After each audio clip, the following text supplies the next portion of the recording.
একটা পাখি আমাদের দেশে আছে, ওই পাখিটাকে আমরা বলি কাঠঠোকরা। চিনেন সবাই? এখন আর দেখতে পাওয়া যায় না, পাখিটা কমে গেছে। পাখিটাকে আমরা বলি কাঠঠোকরা।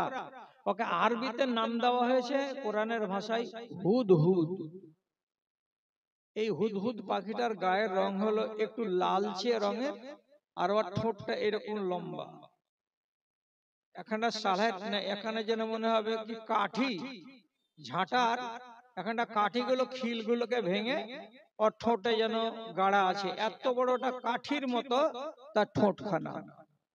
এই পাখির কথা কোরআন মাজিদের ভেতরে আল্লাহ রাব্বুল আলামিন আলোচনা করেছেন।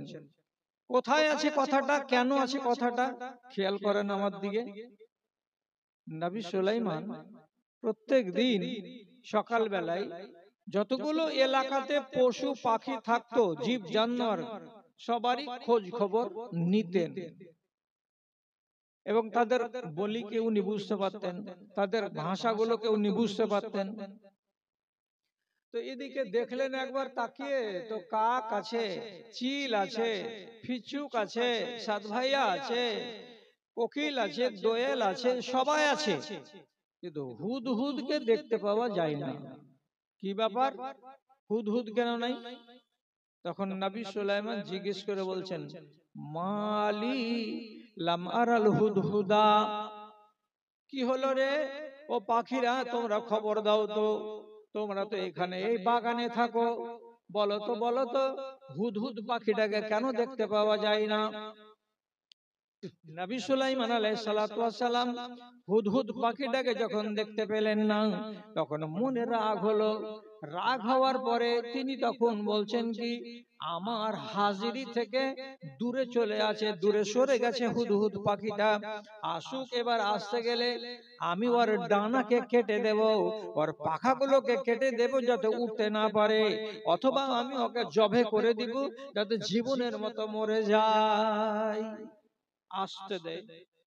তুমি আমাকে না বলে কোথায় তুমি গেছো যে এখন আমি সবারই হাজিরি নিচ্ছি, আর এই টাইমে তোমাকে হাজির পাওয়া গেল না, তোমাকে শিক্ষাটা ভালো করে দিব। রেগে আছেন নবী সুলাইমান। ঠিক এই সময়টা 8-10 মিনিট গত হলো, 15 মিনিট গত হলো, হঠাৎ এই হুদহুদ পাখি থিরিক থিরিক থিরিক থিরিক করে উঠতে উঠতে উঠতে উঠতে নবী সুলাইমানের সামনে একটা ডালের উপরে, একটা মাচার উপরে এসে বসে গেছে। ও তো জানে যে আমার উপর রেগে আছে নবী সুলাইমান, ও তো খবর পেয়ে গেছে। তখন আগেই নবী সুলাইমানের কিছু কথা বলার আগেই তখন এই হুদহুদ পাখি নবী সুলাইমানের দিকে এমনি করে ঠোঁটটাকে উঠিয়ে দিয়ে মাথাটাকে চেড়ে দিয়ে বলছে, আহাত্তু বিমা লাম তুহিদ বিহি ওয়াজিতুকা বিন সাবাইন বিনাবাইন। আমি এমন এক জায়গা থেকে এলাম, আমি এমন একটা খবর নিয়ে এলাম যে খবরটা আপনি জানেন না, যে সম্বন্ধে আপনার কাছে এখনো নলেজ নাই। আমি কিন্তু বসেছিলাম না, আমি কোথাও চড়াই করতে যাইনি, আমি সকালবেলায় এখান থেকে উড়েছিলাম দক্ষিণ দিকে, উঠতে উঠতে উঠতে উঠতে প্যালেস্টাইনের মাটি থেকে চলে গেছিলাম 7 দিনের রাস্তা। মানুষ যদি হেঁটে যায়, কোথায় তো সানা নগরী আছেটা, কোথায় তো ইয়ামান দেশে, সৌদি আরবের দক্ষিণ দিকে, আমি গেছিলাম ওই সাবা নগরী, ওখান থেকে আমি ফিরে এলাম।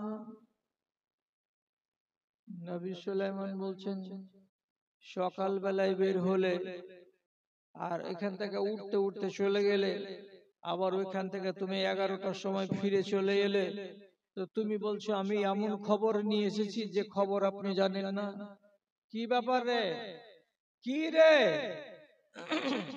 তো ভালো করে বুঝেন, আল্লাহর কানুনকে আপনি পছন্দ করতে পারছেন না, আমি পছন্দ করতে পারছি না মানুষ হয়ে, অথচ আল্লাহর কানুনকে কত ভালোবাসে একটা জানোয়ার হয়ে, একটা পাখি হয়ে, সেদিকে আপনাকে জ্ঞান করা দরকার। হুদহুদ বলছে, আমি এমন এক জায়গাতে গেলাম সেখানে গিয়ে দেখতে পেলাম যে একটা বেটি ছেলে সিংহাসনে বসে আছে। আর কি তো বলছে, ওয়াজাদতুহা ওয়া কওমাহা ইয়াবুদুনা লিশ-শামসি ইয়াসজুদুনা লিশ-শামসি। ওই মহিলা কুরসিতে বসে আছে, সিংহাসনে বসে আছে, আর ওর কওম, ওর জাতি ওর আগে দিকে বসে থাকছে জি হুজুর জি হুজুর করে। তার মানে এ হলো রানী আর এরা হলো তার প্রজা। এই একটা জিনিস হলো খারাপ। বেটা ছেলে থাকতে একটা বেটি ছেলে কিসের জন্য রাজত্ব চালাচ্ছে? তোমাদের ভেতরে কি একটাও আক্কেলওয়ালা বেটা ছেলে নাই? কোন দেশের মালিক যদি একটা রমণী হয়, তাহলে জানতে হবে সে দেশের বেটা ছেলেরা তার বিবেকের কাছে সবাই ফেল হয়ে গেছে, এরা একটাও আক্কেলওয়ালা নয়। একটা ভুল দেখছি যে একটা মেয়ে ছেলে হয়ে সবারই রাজা রানী হয়ে আছে, আর সব লোকগুলো আর গোলামি করছে।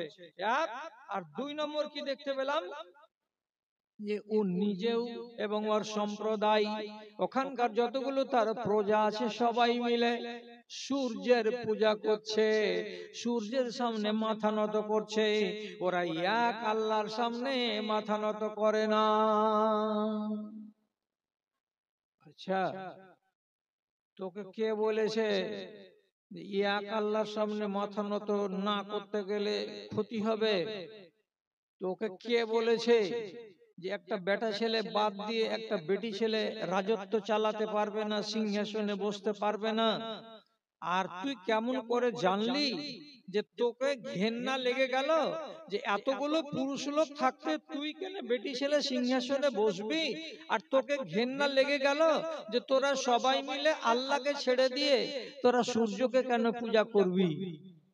একটা পাখির মগজে উঠে এলো এই নোংরা কথাটা, যে এগুলো আল্লাহকে রাজি করা কাজ নয়। নবী সুলাইমান বলছেন, কোন কথা শোনালি রে? কথা যদি সত্যই হয় তাহলে তো তুই বিশাল বড় কাজ করেছিস।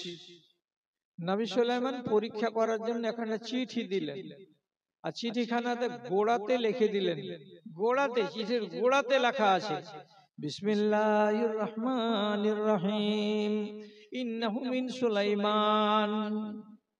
তো বিসমিল্লাহ দিয়ে নবী সুলাইমান চিঠি শুরু করলেন। চিঠিটাকে দিয়ে পাঠালেন হুদহুদের হাতে। তো হুদহুদের হাতে মানে হুদহুদের মুখে হুদহুদ নিয়ে গেল। নিয়ে যাওয়ার পরে ওই রানীকে চিঠি দিল। রানী আবার মশওয়ারা করলো। মশওয়ারা করার পরে ওর দেশের লোক বলল, কোন শক্তিকে ভয় করি না, আপনি চিন্তা করিয়েন না, সবকে মোকাবিলা করে নেব। নবী সুলাইমান এইবার চিঠির জবাব পেলেন।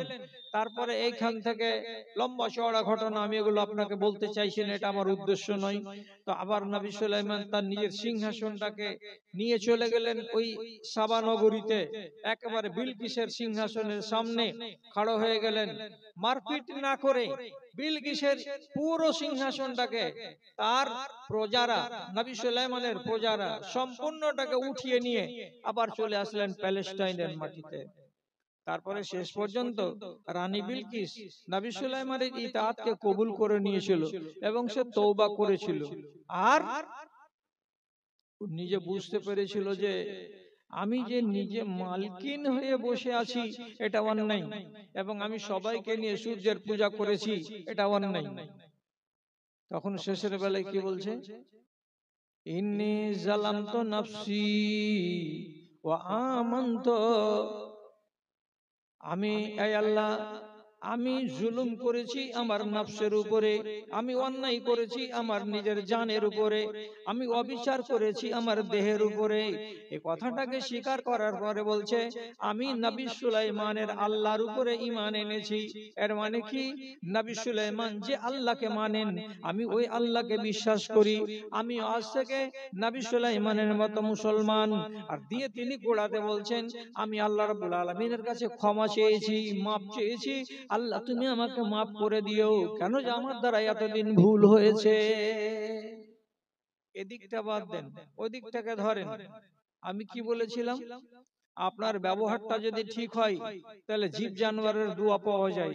ওখানে একটা হাদিস শুনিয়েছি, আবার এখানে কোরআনের একটা কথা শোনাচ্ছি, ঘটনা শোনাচ্ছি, যে আপনাকে আমার শিক্ষা নেওয়া উচিত একটা জানোয়ারের কাছ থেকে, যে আল্লাহর নাফরমানি একটা জানোয়ার পর্যন্ত পছন্দ করে না। আর সে কথাটা হুদহুদের কিসসা থেকে আমি জানতে পেরে গেলাম। তাহলে আমার মতো একটা মানুষ জ্ঞান পেয়েছি, বুদ্ধি পেয়েছি, বিবেক পেয়েছি, আর তারপরেও যদি আমি আল্লাহ রাব্বুল আলামিনের নাফরমানিতে এখনো মাতোয়ারা হয়ে থাকি, তাহলে আমি তো জানোয়ারের চাইতে অধম গো।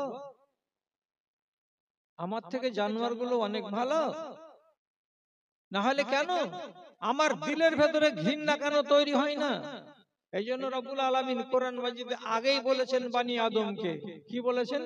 আলাম নাজআল লাহু আইনাইন ওয়া লিসানান ওয়া শাফাতাইন ওয়া হাদাইনাহুন নাজদাইন। এ মানুষ, তোমাকে আল্লাহকে চিনবার জন্য আমি কি দুটো চোখ দিইনি? জিজ্ঞাসা করছেন আল্লাহ, এই তোমাকে কি আমি চোখ দিইনি? দুটো চোখ দান করেছি। ওয়া লিসানান ওয়া শাফাতাইন, আমি তোমাকে একটা সুন্দর জিহ্বা দান করেছি এবং দুটো সুন্দর ঠোঁট দান করেছি। তোমার এই জিহ্বার দ্বারাই আর তোমার এই ঠোঁটের দ্বারাই তুমি কি একটা হক কথা, ন্যায্য কথা বলতে পারছো না? এবং তোমার চোখের দ্বারাই কোনটা হক আর কোনটা নহক এটা কি দেখতে পাচ্ছ না? তোমার কানের দ্বারাই কোনটা ন্যায্য আর কোনটা অন্যায্য এগুলো কি আলেমদের মুখ থেকে শুনতে পাচ্ছ না? সবই তো তোমাকে আমি দিয়েছি, আমি আল্লাহ রাব্বুল আলামিন। তারপরেও কেন তোমার এই ব্যবহার? আল্লাহ তাআলা জিজ্ঞাসা তো ঠিকই করছেন। জীবন জানোয়ারের চাইতে আমার বুদ্ধিটা কম হলো, এ কথাটা মানতে অনেক লোক বিশ্বাস করে না। বিশ্বাস যদি না করে, তাহলে আপনাকে আর কোন শিক্ষাটা দেব যে তাহলে আপনার মনটা ভরবে যে হ্যাঁ এটা উচিত কথা। জুমার মসজিদে সব ওয়াজ শুনলেন, 52টা জুমার খুতবা শুনে, ঈদের মাঠে আধ ঘন্টা করে খুতবা শুনলেন, শুনে ওখানেও মশলা মাসাইল শিখলেন। আর এরকম জালসাগুলো বছরে 4টা শুনলেন, শোনার পরে অনেক কথা শিখলেন। তারপরে কি শিখলেন আপনি? আপনার জ্ঞানটা কই এলো? আপনি তো আপনার তো জ্ঞান ফিরে আসলো না। অথচ একটা জানোয়ারকে দেখবেন কত ওকে আল্লাহ তাআলা জ্ঞানী করেছেন। যখন বালু চড়ে কি হয়, তুফান উঠে, তখন বালু এমন হয়ে উড়ে যে এদিককার বালু ওইদিকে গিয়ে পাহাড় তৈরি হয়ে যায়। যখন উট বালুর চরে দেখে যে তুফান উঠে গেছে, তখন উল্টা দিকে মুখ করে বসে যায়। উল্টা দিকে মুখ করে বসে যায়। আল্লাহকে বুদ্ধি দিয়েছে, যখন মুখখানা চেপে যাবে তখন একবার করে মুখটাকে ছাড়বে, বালুটির নিচে হয়ে গেল, মুখটা উপর হয়ে গেল। আর একবার দেখবে গত ঢাকতে লাগলো, তখন একবার এমনি করে ডানে আর একবার এমনি করে বামে কাত হবে, গড়া দিবে, আর দেওয়ার পরে বালুটি নিচে হয়ে যাবে, আবার উপরে হয়ে যাবে। তাহলে নিজের জানটাকে বাঁচাবার জন্য আল্লাহ তাআলা উটটাকে এই জ্ঞানটুকু দিয়েছেন। আপনি আপনার জানটাকে আগুন থেকে বাঁচাবেন এরকম জ্ঞানটা আপনাকে দেয়নি আল্লাহ তাআলা, যে কি করতে গেলে আমি নিজের নফসটাকে আগুন থেকে বাঁচাতে পারবো। পেঙ্গুইন পাখি দ্বীপে থাকে, বরফের দ্বীপে, বরফের ঠান্ডা দ্বীপে যে বাস করে, তো ওকে তো ডিম পাড়তে হবে, বাচ্চা ফুকাতে হবে। তো পেঙ্গুইন পাখি মাত্র একটা ডিম দেয় বরফের উপরে। ডিমটাকে যে সেঁকবে, তাপ লাগবে, তো বাসা তো নাই, চারিদিকে বরফ। আল্লাহ ওকে আক্কেল দিয়েছে, একটাই ডিম পাড়বে, আর একটাই ডিমকে তার নিজের পায়ের উপরে, পা দুটাকে জোড়া করে দিয়ে পায়ের উপরে রেখে দিবে, আর দিয়ে নিজের বুকটাকে, পিছন অংশটাকে চেপে ধরে রাখবে, যাতে তার তাপ লাগে ডিমের উপরে আর বাচ্চাটা যেন ফুঁকে যায়। আল্লাহ তাআলা ওকে এই বুদ্ধিটুকু দিয়ে দিলেন যে তুমি তোমার বাচ্চাকে এইরকম করে মানুষ করো। আর আপনাকে আর আমাকে আল্লাহ রাব্বুল আলামিন এই বুদ্ধিটুকু দিলেন না যে আমি আমার নিজের জানটাকে আগুন থেকে কি করলে বাঁচবে সে বুদ্ধিটা আমি করি, আর নিজের জানটাকে আমি আগুন থেকে বাঁচাই। কেন এমনটা হবে? আল্লাহর নাফরমানি করতে গেলেই তো আমি যাব রসাতলে, এটাই তো মূল কথা। তাহলে এই কথাটার উপরে আমি টিকতে পারলাম না, আল্লাহর ওয়াদাকে ভঙ্গ করলাম। রাগ করতে হবে না, একটা কথা বলছি, সেটা হলো এই, আল্লাহ তাআলা কোরআন মাজিদে স্পষ্ট করে বলে দিয়েছেন, ইন্না শাররাদ দাওয়াবে ইনদাল্লাহি আস-সুম্মু আল বুকমুল্লাযী লা ইয়াকিলুন। সবচাইতে জঘন্যতম প্রাণী যেটা জমিনের উপরে চলে সে কে? তো প্রাণী আপনি কটা চিনেন? প্রাণী কয়টা চিনেন? সমস্ত প্রাণীর ভেতরে সবচাইতে জঘন্যতম প্রাণী কোনটা? আপনি তখন মনে মনে হিসাব মিলাতে লাগবেন। যেগুলো প্রাণী আমাদের চোখের সামনে আছে সেগুলোকে দেখি। তো কুকুরকে দেখবেন, যে কুকুর তো ঘৃণ্য প্রাণী। কুকুরের যদি কাপড়ে যদি ছুঁয়ে যায় তা আপনি বলবেন যে নামাজ হবে না। কুকুরের লালা যদি লেগে যায় তো নামাজ হবে না। কুকুরের মল যদি কাপড়ে শরীরে লেগে যায় তাহলে নামাজ হবে না। তাহলে কুকুরটাই সবচেয়ে ঘৃণিত জানোয়ার। তাহলে আল্লাহ তাআলা কি বলতে চাইছেন, আমার দুনিয়াতে সবচাইতে নোংরা জানোয়ার কোনটা? তো কুকুরটা। কুকুর নোংরা জানোয়ার নয়। কেন? আল্লাহ রাব্বুল আলামিন নাই বলছেন, মানিকতানা কালবান ইল্লা কালবা মাশিয়াতিন আও জারইন নুকিসা মিন আমালিহি কুল্লা ইয়াউমিন কিরাতানি।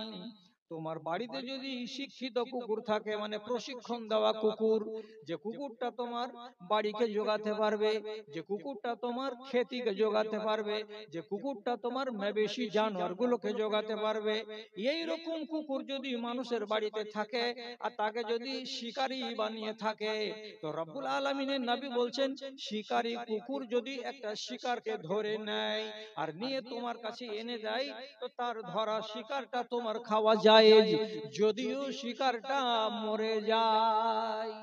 কি শিখলেন? শিক্ষিত কুকুর মানে কি? মুআল্লাম মানে কি? ট্রেনিং দেওয়া কুকুর। আপনি যখন ওকে ছাড়লেন কোন একটা শিকারের পাশে, তখন আপনি প্রথমে পড়ে নিলেন বিসমিল্লাহে আল্লাহু আকবার, দিয়ে কুকুরটাকে ছাড়লেন। দৌড়তে দৌড়তে গিয়ে একটা খরগোশকে ধরে নিল আর টুটিকে কামড়ে নিয়ে চলে আসছে ফিরে, খরগোশের আর জান নেই, মরে গেছে।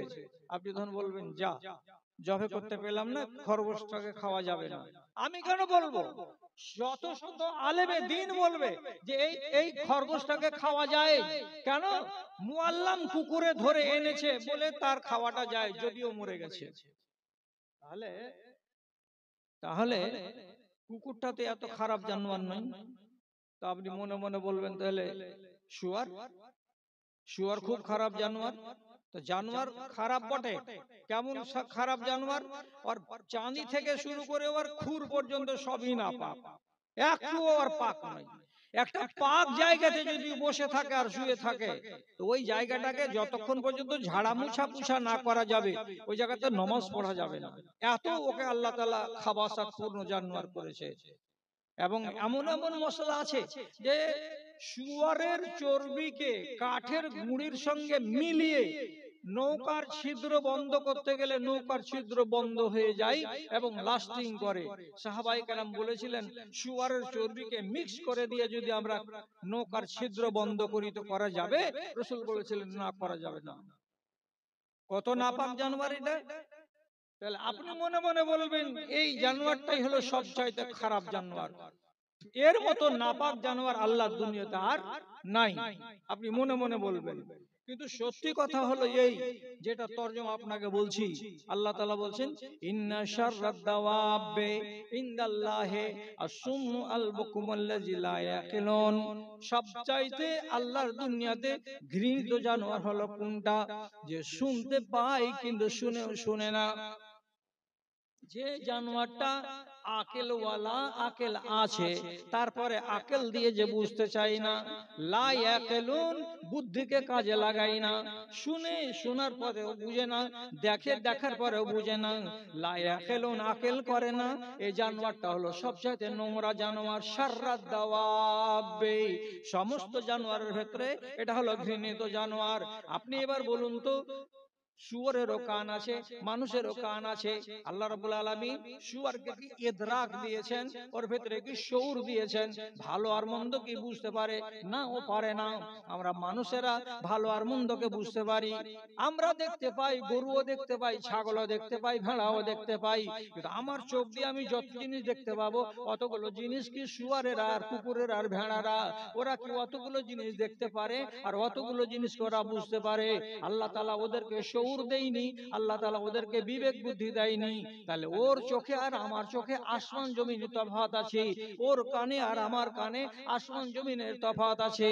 সুতরাং এমন একটা জানোয়ার যাকে শোনার মতো আল্লাহ তাআলা শক্তি দিয়েছেন, অথচ ভালো কথা শুনে না। আর এমন একটা জানোয়ার যাকে আল্লাহ রাব্বুল আলামিন আকল দিয়েছেন, কিন্তু আকল দিয়ে বুঝে না, কাজ নেই না। তখন রব্বুল আলামিন বলছেন এটা হলো দুনিয়াতে সবচাইতে নোংরা জানোয়ার। খেয়াল করে দেখেন তো এটা কোন জানোয়ার? তো আল্লাহর কসম খেয়ে বলছি এটা দু পায়ের জানোয়ার। আমি ছাড়া কে? আমারই আকল আছে, আমারই বিবেক আছে, আমারই বুদ্ধি আছে। আমার মতো বুদ্ধি কোন জীব জানোয়ারের নাই। তাহলে আমার ব্যাপারে আল্লাহ রাব্বুল আলামিন এটাই আয়াত দিয়েছেন যে শাররাদ দাওয়াব, সমস্ত জানোয়ারের ভেতরে নোংরা জানোয়ার হলো সবথেকে কোনটা?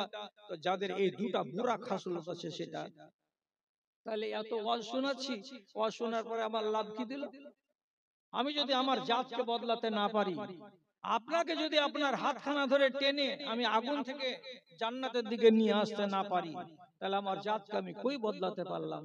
কণ্ঠই আমার ক্ষীণ হয়ে এলো, কণ্ঠই আমার ক্ষীণ হয়ে এলো, অবশ হইল পা, শত হাঁক দিলেও অচেতন জাতি, কেউ চেতন হইল না রে, কেউ চেতন হইল না।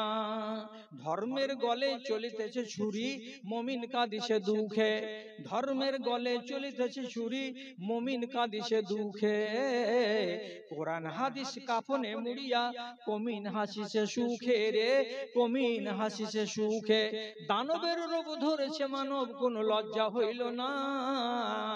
শত হাঁক দিলেও অচেতন জাতি, কেউ চেতন হইল না রে, কেউ চেতন হইল না। সমাজের ভার কাঁধে লইয়াছে, সমাজের ভার কাঁধে লইয়াছে গায়ের গুন্ডা যারা।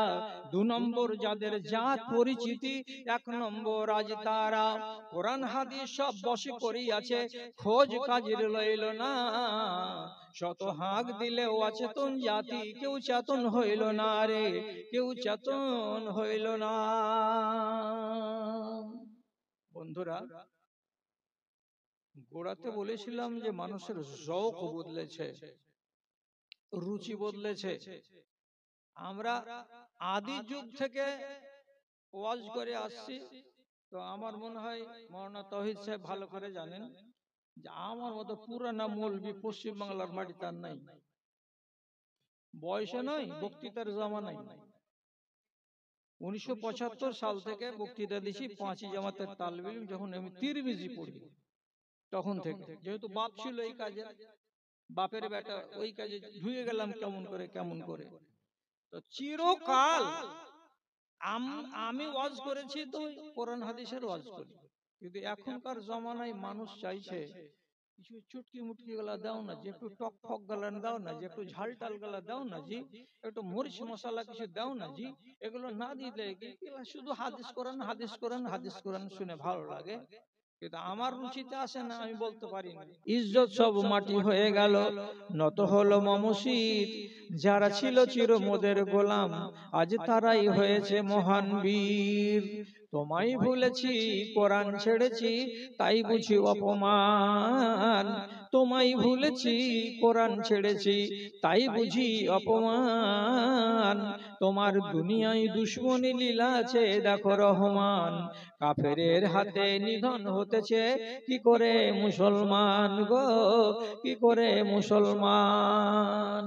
বলির পাঠা হলো মুসলিম তোমার চোখের আগে, বলির পাঠা হলো মুসলিম তোমার চোখের আগে, আসাম বোম্বাই মিরাট গুজরাট আর সে হাজারিবাগে, তবু কেন তুমি প্রতিশোধ নিতে হও না কো আগুয়ান, তোমার দুনিয়ায় দুশ্মনী লীলা আছে দেখো রহমান, কাফেরের হাতে নিধন হতেছে কি করে মুসলমান গো, কি করে মুসলমান। আল্লাহর সঙ্গে সম্পর্ক যখন ঢিল হয়েছে তখন মানুষ তো আমাদেরকে কুনজরে দেখছেই দেখছে, আল্লাহর নবীর হাদিস প্রমাণ করছে তোমাকে দুনিয়ার জীব জন্তু খারাপ নজরে দেখবে। কোথায় পেলাম কথাটা? খেয়াল করুন কথার দিকে, কাজের কথা দুটা শুনুন, খাঁটি একদম পরিষ্কার, দুটা হাদিসের কথা শুনুন, দুটা কোরআনের কথা শুনুন, আর এইটাকে হেফাজত করে বাড়ি নিয়ে যান, আপনার ঈমানের যোগানদারি করবে কথাগুলো। আর যাহা তাহা শুনবেন, তাহা শুনতে গেলে আপনার ঈমানের সুরক্ষা হবে এর কোনো গ্যারান্টি নাই। কি বলছি কথাটা? সহিহ হাদিস বলছে, মুররা বিন নবী সাল্লাল্লাহু আলাইহি ওয়াসাল্লাম জানাজা, আল্লাহ পাকের নবী এক জায়গাতে দাঁড়িয়েছিলেন, তার সামন দিয়ে একটা জানাজা গত হচ্ছিল, খাটে করে নিয়ে একগাল লোক চলে যাচ্ছে জানাজাটাকে, মাইয়াতটাকে। এবার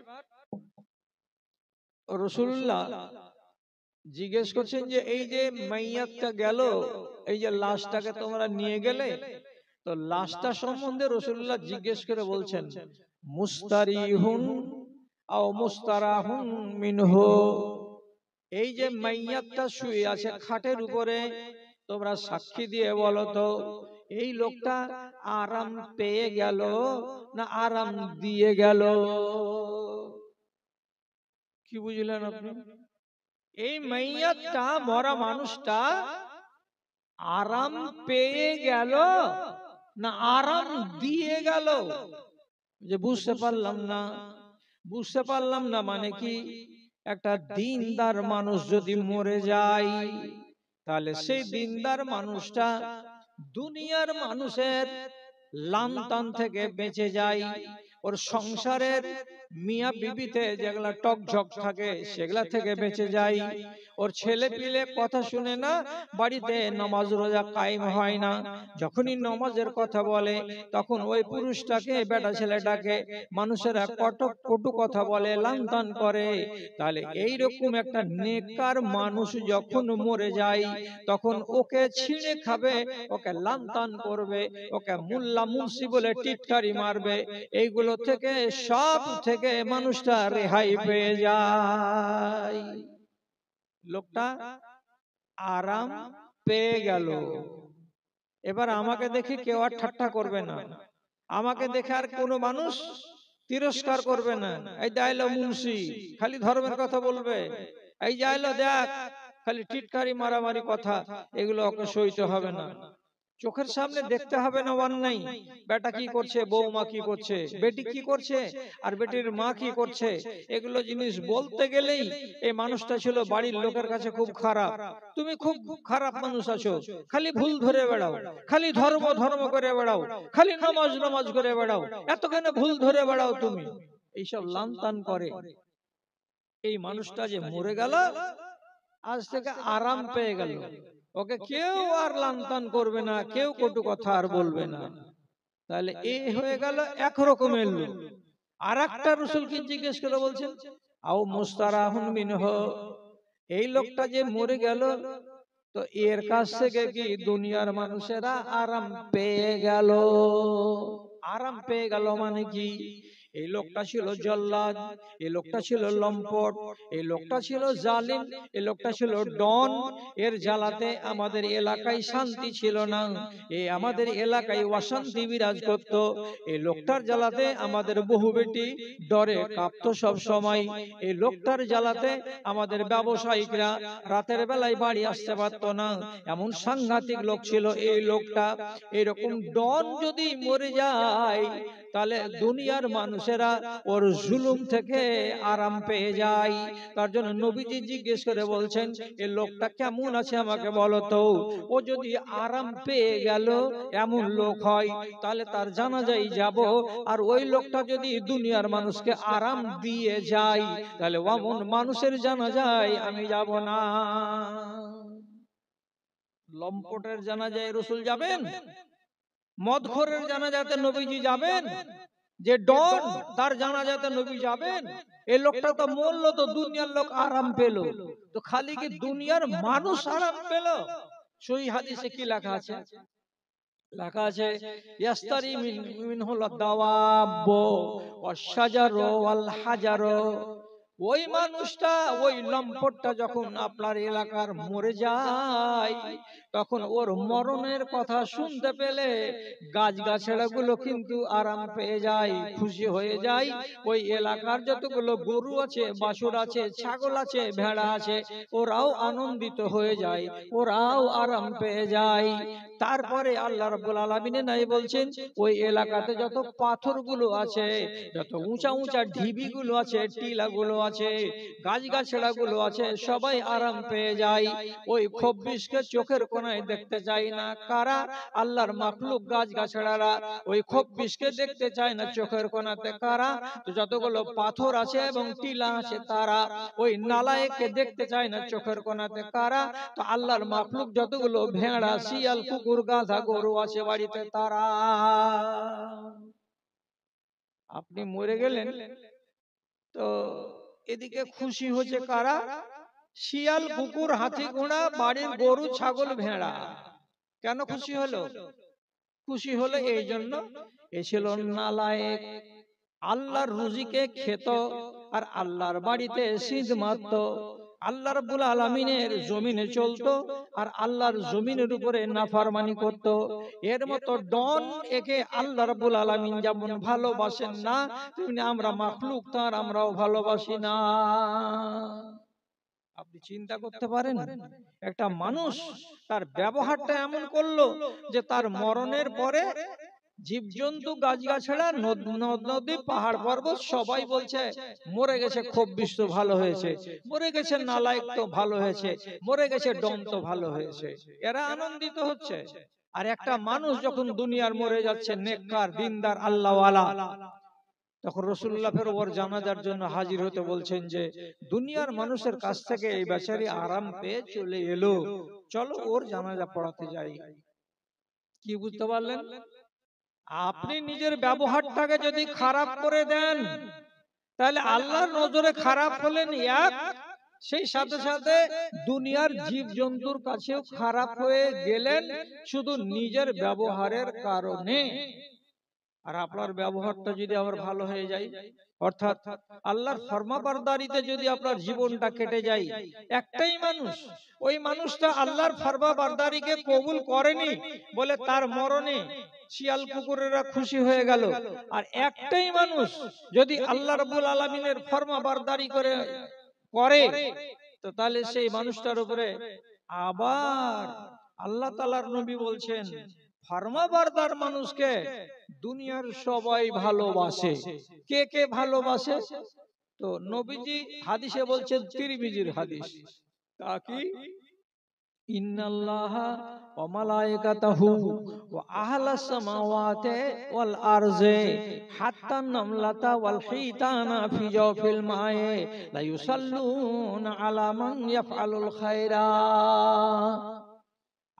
আকাশের উপরে আল্লাহ রাব্বুল আলামিন নিজে এবং তার যতগুলো ফেরেশতা, তারপরে আসমানে আর যতগুলো মখলুক আছে তারা, এবং জমিনে যতগুলো মখলুক আছে তারা, তারপরে নবীজি বলছেন এমন পর্যন্ত কি ছোট ছোট পিপিলিকাগুলো, পিঁপড়াগুলো বাগানে, আমের বাগানে, জমিতে লক্ষ লক্ষ পিপিলিকা চড়ে বেড়ায়, অত পিপিলিকা।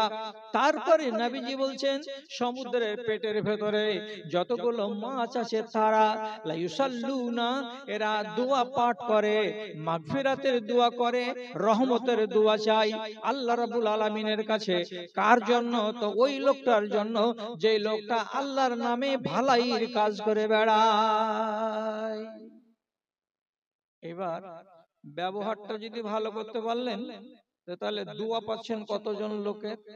আল্লাহর দয়া, ফেরেশতাদের দোয়া, আসমানে যারা আছে তাদের দোয়া, জমিনে যারা আছে তাদের দোয়া, এবং মাছের নদীতে যতগুলো মাছ আছে তাদের দোয়া, এবং যতগুলো পিপিলিকা দুনিয়াতে আছে তাদের দোয়া, সবারই কাছ থেকে আপনি দোয়া পাচ্ছেন। কেন পাচ্ছেন এটা? যেহেতু আপনি হলেন খায়ের, অর্থাৎ ভালো জিনিসকে প্রচারকারী এবং ভালোকে গ্রহণকারী, তার জন্য আপনি এত ভালোবাসা পেলেন। তাহলে মানুষ তো একই, ব্যবহারটা দুই হওয়ার কারণে তার নতিজা চলে আসলো দুই রকমের। এক জায়গাতে জানোয়ারেরা খুশি হচ্ছে যে হারামখোর মারা গেছে, আর আরেক জায়গাতে জীব জন্তু গাছগাছড়া এরা সব দোয়া করছে, আল্লাহ এর তুমি মঙ্গল করো। চিন্তা করতে পারেন আমাদের সম্পর্ক, আমাদের ব্যবহারগুলো কত নিচে নামছে, যে আন্দাজ করতে পারছি না আমরা যে এদের কাছ থেকে আমরা দোয়া পাচ্ছি কি পাই না। দাদা আমার, আপনি আল্লাহর দ্বীনকে ঘেন্না মনে করছেন, ভারী মনে করছেন, অথচ একটা মানুষ চোখের সামনে আপনার অন্যায় করছে, আপনি সেটাকে অন্যায় বলে গ্রাহ্য করেন না।